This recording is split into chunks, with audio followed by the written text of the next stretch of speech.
बोले वृंदावन बिहारी लाल की जय, राधा रानी सरकार की जय। सज्जनों, आज की कथा में विषय है भावलोक में भक्त और भगवान के प्रेम प्रसंग, भाग 1। किस प्रकार से भावलोक में भक्त और भगवान के बीच में प्रसंग हुआ। वह प्रसंग श्री नारायण दत्त जी गॉड मौज द्वारा संकलन से प्रस्तुत है। मैं अपनी टूटी फूटी वाणी में आपको श्रवणपान करा रहा हूँ। त्रुटियों के लिए क्षमा प्रार्थी हूँ। तो आइए सज्जनों, प्रवेश करते हैं भावलोक में प्रभु के पास। प्रिय सज्जनों, एक बार भावलोक में भक्त और भगवान के बीच भेंट हो गई तो भक्त को भगवान की सेवा का अवसर मिल गया। वह भक्त धीरे धीरे प्रेम भाव से प्रभु के चरणों की सेवा करने लगा। आज भक्त के मन में कोई प्रश्न आ रहा था, या यूं कहिए कि कई प्रश्न आ जा रहे थे, परंतु वह भक्त भगवान से कुछ पूछने की हिम्मत ही नहीं जुटा पा रहा था। वह सोच रहा था कि भगवान से प्रश्न मैं भला कैसे कर सकता हूँ। भगवान के परम प्रिय सखा अर्जुन ही भगवान से प्रश्न कर सकते हैं। मेरी भला क्या विशाख है, मैं तो एक तुच्छ सा ना समझ जीव हूँ। ये तो दया के सागर की अहेतु की कृपा है मेरे ऊपर, जो मुझ अकिंचन की अटपटी बातें भी सुन लेते हैं। और तभी भगवान बोले, क्या बात है भक्त, कुछ कहना चाहते हो, कुछ पूछना चाहते हो, मुझसे कुछ जानना चाहते हो, पूछो ना। तो भक्त कहने लगा, प्रभु क्या पूछूं मैं आपसे, मेरी क्या विसात है आपसे प्रश्न पूछने की भगवान। तो भगवान कहने लगे, डरो मत मेरे भक्त, अरे मैं तो भक्तों के लिए ही बोलता हूँ, तुम डरो मत। तब भक्त कहने लगा, हे भक्त वत्सल प्रभु, आपकी लीलाओं को सुनकर हमें आश्चर्य और आनंद दोनों ही होते हैं। क्या प्रभु कभी आपको भी अपनी लीलाओं से आश्चर्य हुआ है? भगवान कहने लगे, हाँ हाँ भक्त, एक बार नहीं, हमें भी कई कई बार आश्चर्य हुआ है। एक बार की बात है, 52 अवतार का आश्चर्य तो मैं भूल ही नहीं पाता हूँ भक्त।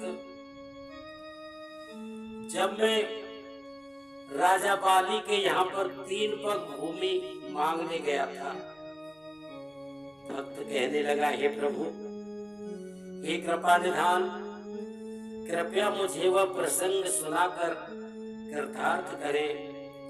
तब भगवान बोले, हे भक्त सुनो, मैं ये प्रसंग तुम्हें अवश्य ही सुनाऊंगा। तेरे बारे में मुझसे प्रेम प्रसंग पूछने वाला है ही कौन? मेरे बारे में मुझसे प्रेम प्रसंग पूछने वाला कोई नहीं है प्यारे, क्योंकि सभी को अपनी अपनी ही पड़ी हुई है। सुनो भक्त, मुझे उस समय बड़ा आश्चर्य हुआ जब दैत्य गुरु शुक्राचार्य ने अपने परम शिष्य राजा बलि को मुझे दान न देने की आज्ञा दे दी। वो बार बार कहते थे, बलि मूर्ख मत बनिए, ये विष्णु हैं, तेरा सर्वस्व हरण करने के लिए ही आए हैं। तेरी धन लक्ष्मी, तेरी वैभव लक्ष्मी और तेरी शव लक्ष्मी, महालक्ष्मी सब कुछ चली जाएगी। भगवान बोले, भक्त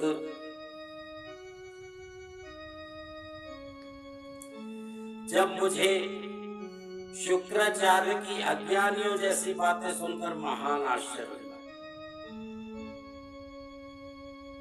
जब मैंने सोचा इंसानी द्वेष कितना प्रबल होता है, खुद गुरु होकर भी भगवान के भक्त को उसके भगवान से विमुख करता है और कर रहा है, ये कैसा गुरु है। तब मुझे महान आश्चर्य हुआ।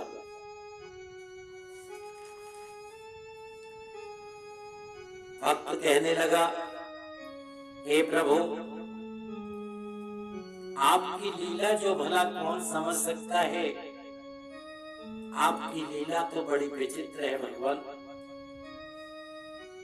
हम नातुच्छ मानवों को भला क्या पता आपकी लीला के बारे में। प्रभु, आपकी लीला तो बहुत ही विचित्र है। हे भक्त, कहने लगे भगवान, हे भक्त, मेरी लीलाओं को समझने के लिए थोड़ा सा मेरी लीलाओं की तरफ ध्यान करना पड़ता है प्यारे। तो मेरी लीलाएं सबकी ही समझ में आ जाती है। तब भक्त कहने लगा, हे भक्त वत्सल प्रभु, भक्तराज बाली पर श्री शुक्राचार्य के शब्दों का क्या प्रभाव पड़ा, उनके मन में क्या भाव उदित हुए, आपके मुख से सुनना चाहूंगा। मेरी विनय स्वीकार करें प्रभु। भगवान बोले, भक्त, अपने भक्तों का गुणानुवाद करके मैं परमानंदमय हो गया, रस स्वरूप हो जाता हूँ। मेरे परम प्रिय भक्त प्रहलाद का पौत्र होने के कारण भी राजा बलि तो मुझे स्वभावतः अत्यंत ही प्रिय था। आज मैं उसका अहित कैसे होने देता। भगवान में, मनुष्य, देव, गंधर्व आदि में